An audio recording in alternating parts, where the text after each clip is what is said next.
গল্পের আসর বাই অগ্নিলা চ্যানেলে আপনারা শুনছেন হুমায়ুন আহমেদের লেখা অপেক্ষা।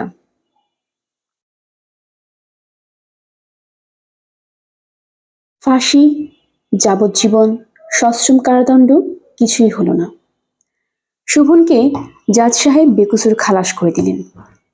4 জন সাক্ষীর মধ্যে 2 জনই আসেনি, বাকি 2 জন উল্টাপাল্টা কথা বলে সব এলোমেলো করে দিয়েছে। পুলিশের মামলা সাজানো দেখা গেল অত্যন্ত দুর্বল। যথাসময়ে আলামত হাজির হলো না। জাজ সাহেব বিরক্ত মুখে রায় লিখলেন, তার চেয়েও বিরক্ত মুখে পড়লেন। শোভনও জাজ সাহেবের মতে বিরক্ত মুখে বের হয়ে এলো। ইমন তাকে নিতে এসেছে, আর কাউকে দেখা যাচ্ছে না। সুমন হাই তুলতে তুলতে বলল, আর কেউ আসেনি? ইমন বলল, না। আজ যে রায় হবে ওরা জানে? জানে। ফুলে মালা এনেছিস? ইমন কিছু বলল না। শোভন সিগারেট ধরাতে ধরাতে বলল, ফুলের মালা গলায় দিয়ে বের হতে পারলে ভালো হতো, নেতা নেতা ভাব চলে আসতো। তোর কাছে টাকা আছে? সামান্য আছে। সামান্যটা কত? রেস্টুরেন্টে বসে 4 সিঙ্গারা খাওয়া যাবে? হ্যাঁ যাবে। চল 4 সিঙ্গারা খাই। ফ্রি ম্যান হয়ে 4 সিঙ্গারা খাওয়ার আনন্দ মারাত্মক হবার কথা। চলো যাই। তুই এমন মুখ শুকনো করে রেখেছিস কেন? আমাকে ছেড়ে দিয়েছে বলে কি মন খারাপ? ফাঁসি হলে ভালো লাগতো? ইমন হাসলো। শোভন বলল, খুব ভালো করে গোসল করতে হবে। গরম পানি ঢেলে হেভি গোসল। কিছু জামা কাপড় দরকার। চা খেয়ে নাপিতের দোকানে চল, চুল কাটাবো। মাথা কামিয়ে কোজাক হয়ে যাব। আচ্ছা। দিনের বেলা কি কোনো ডেন্টিস্টের দোকান খোলা থাকে? প্রচন্ড দাঁতে ব্যথা। একবার যখন শুরু হয় কাটা মুরগির মতো ছটফট করি। এখন ব্যথা আছে? না, তবে শুরু হবে। শুরু হবার আগে দাঁতের গোড়া শিরশির করে, এখন করছে। ছাড়া পেয়ে তোমার খুব ভালো লাগছে? হুম, লাগছে। আমি তো ভেবেছিলাম ফাঁসি টাসি নাকি হয়ে যায়। বাহ, বাইরে তো বেশ ঠান্ডা। এখন কি শীতকাল নাকি? বাংলা মাসের নাম কি? কার্তিক মাস। তোমার কি দিন তারিখে হিসেব নেই? না। কতদিন হাজত খাটলে সেটা মনে আছে?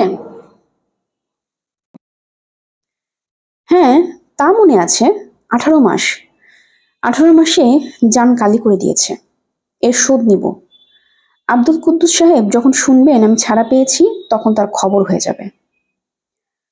শোভন হাসছে, অসুস্থ মানুষের মতো হাসছে। চায়ের দোকানে ঢোকার আগে একটা পানের দোকান। শোভন পানের দোকানের সামনে থমকে দাঁড়িয়ে 2টা মিষ্টি এবং জর্দা দেওয়া ডবল পান কিনে মুখে দিল। এমন বলতে যাচ্ছিল, এক্ষুনি তো চা খাবে, পান মুখে দিচ্ছ কেন? শেষ পর্যন্ত বলল না।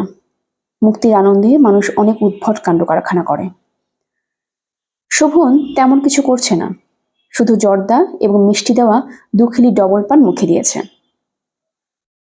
চা এবং আলুর চপে অর্ডার দেওয়া হয়েছে। দোকানে প্রচুর ভিড়। এই ভিড়টা শোভনের ভালো লাগছে।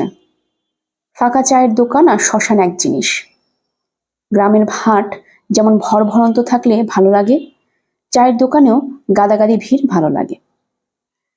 পান মুখে থাকা অবস্থাতেই শোভন চায়ে চুমুক দিয়ে বলল, ভালো চা বানিয়েছে। ইমন, আরেক কাপ দিতে বল। তেহারি গন্ধ পাচ্ছি। 2টা প্লেটের 2 প্লেট গরম তেহারি দিতে বল। খেয়ে দেখি কেমন। তবে খেতে ভালো হবে না। যে দোকানে চা ভালো হয় সে দোকানে অন্য কিছুই ভালো হয় না। ইমন বলল, তুমি বাড়ি যাবে না? না। আমি যেমন ওদের কেউ না, ওরাও আমার কেউ না। টোকন? টোকন কোথায় আছে? জানি না। লাস্ট তোর সঙ্গে কবে দেখা হয়েছে? জুন জুলাইয়ে। তারপর কোনো খবর নেই? না। শোভন চিন্তিত মুখে বলল, আব্দুল কুদ্দুস ব্যাপারে কিছু করেছে কিনা খোঁজ নিতে হবে। সন্ধ্যার মধ্যে পাতা লাগিয়ে ফেলবো। তোর কাছে জিনিসটা আছে তো? হুম, যত্ন করে রাখিস। আমি কোনো একদিন এসে নিয়ে যাব। বাসায় না গেলে উঠবে কোথায়? আমার ওঠার জায়গা আছে। তোর বসার ঠিকানা বল, রাতে ঘুমানোর জন্য তোর কাছে চলে আসতে পারি। কিছু বলা যায় না। শোভনের এই দোকানের তেহারি খুব পছন্দ হলো। 1 প্লেটের জায়গায় 3 প্লেট খেয়ে ফেললো। তৃপ্ত মুখে বলল, এই দোকানে বাবুর্চি তো মারাত্মক, এর হাত সোনা দিয়ে বাঁধিয়ে রাখা দরকার। বাড়ি নিশ্চয়ই ফরিদপুর, ভালো বাবুর্চি মানেই ফরিদপুর। ইমন বলল, শোভন ভাইয়া, তুমি বরং এক কাজ করো, আমার সঙ্গে চলো, তোমাকে বাড়িতে নিয়ে যাই, সেখানে ভালো মতো গোসল টোসল করে বিশ্রাম করো। বড় মামার শরীরও ভালো না। বাবার কি হয়েছে? গোলাপ গাছে ওষুধ দেন, সেই ওষুধ নাকে মুখে ঢুকে গিয়ে শ্বাসকষ্ট হয়েছিল, মুখ টুক ফুলে ভয়াবহ অবস্থা। হাসপাতালে নিয়ে অক্সিজেন দিতে হয়েছিল, এখন ভালো, বাসাতেই আছেন। তাহলে তো বাসায় যাওয়াই যাবে না, আমাকে দেখলে আবার শ্বাসকষ্ট শুরু হয়ে যাবে। দৌড়াদৌড়ি করে অক্সিজেনের বোতল আনতে হবে, কি দরকার? মামিমা তোমার জন্য খুব কান্নাকাটি করেন, তোমাকে দেখলে খুশি হবেন। খামাখা ভ্যান ভ্যান করিস না তো, মানুষকে খুশি করার দায় আমার না। আমি জোকার না যে রং ঢং করে মানুষকে খুশি করব। আমাকে দেখলে যাদের কলিজা শুকিয়ে পানি হয়ে যায়, আমি তাদেরকেই দেখা দিব। যেমন ধর কুদ্দুস, তুই এখন একটা কাজ করতো, রেস্টুরেন্টের মালিককে জিজ্ঞেস করে আয় তেহারি বাবুর্চির দেশ কোথায়। ইমন বাবুর্চির দেশ কোথায় জানার জন্য উঠে দাঁড়ালো। শোভনকে পেয়ে তার ভালো লাগছে, সে মনে মনে ঠিক করে ফেলেছে আজ সারাদিনই সে শোভনের সঙ্গে থাকবে, তার বাসায় ফিরতে ইচ্ছে করছে না। গল্পের আসরবাই অগ্নিদা চ্যানেলে আপনারা শুনছিলেন হুমায়ুন আহমেদের লেখা অপেক্ষা। আজ এর 19তম পর্ব ছিল। আমরা প্রায় কিন্তু গল্প পড়ে থাকি। আমাদের গল্পটা আপনাদের ভালো লেগে থাকলে সাবস্ক্রাইব করে পাশে থাকবেন। ধন্যবাদ, ভালো থাকবেন।